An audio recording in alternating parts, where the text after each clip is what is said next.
എല്ലാവർക്കും നമസ്കാരം. പുതിയൊരു വീഡിയോയിലേക്ക് ഹൃദയം നിറഞ്ഞ സ്വാഗതം. ഇത് ഗുരുവായൂർ ക്ഷേത്രമാണ്. കൊടിയേറ്റവും ആനയോട്ടവും ഒക്കെ കഴിഞ്ഞിട്ട് ഇനി അങ്ങോട്ട് ഗുരുവായൂരുകാർക്ക് ഉത്സവത്തിൻ്റെ നാളുകളാണ്. ഗുരുവായൂർ ക്ഷേത്രത്തിലെ ഉത്സവത്തിനോടനുബന്ധിച്ചിട്ട് അവിടെ ഒരുക്കിയിട്ടുള്ള കലവറയുടെ കുറച്ച് കാഴ്ചകളാണ് നിങ്ങളിപ്പോൾ കണ്ടുകൊണ്ടിരിക്കുന്നത്. ഉത്സവകാലത്തെ ഗുരുവായൂരിലെ അന്നദാനവും വളരെ ഫേമസ് ആണ്. രാവിലെ 8 മണിക്ക് അന്നദാനം ആരംഭിക്കുന്നത് കഞ്ഞിയും പുഴുക്കും ശർക്കരയും തേങ്ങാപ്പൂളും ഒക്കെ ആയിട്ടാണെങ്കിൽ രാത്രി 11 മണിക്ക് അന്നദാനം അവസാനിപ്പിക്കുമ്പോൾ അവിടെ വിളമ്പുന്നത് ചോറും പുളിശ്ശേരിയും പിന്നെ ഒന്നാന്തരം ഓലനുമാണ്. നിങ്ങൾ ഈ കാണുന്ന ചക്കയൊക്കെ നാളത്തെ മുതിരപ്പുഴുക്കിന് ചേർക്കാനായിട്ട് ചെറുതായിട്ട് അരിഞ്ഞെടുക്കാനുള്ളതാണ്.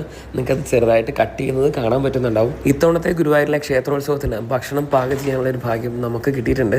അത് നിങ്ങളിലേക്ക് കൂടി പങ്കുവയ്ക്കാനാണ് ഇങ്ങനൊരു വീഡിയോ നമ്മളിപ്പോൾ അപ്ലോഡ് ചെയ്യുന്നത്. അപ്പോൾ സമയം കളയുന്നില്ല, കുറച്ച് അടുക്കളയുടെ കാഴ്ചകളിലേക്ക് പോകാം. അമ്പലത്തിൻ്റെ നേരെ പടിഞ്ഞാറേ നടയിലുള്ള അന്നലക്ഷ്മി ഹാളിൽ, അതായത് എന്നും അന്നദാനം വിളമ്പുന്ന അടുക്കളയിലും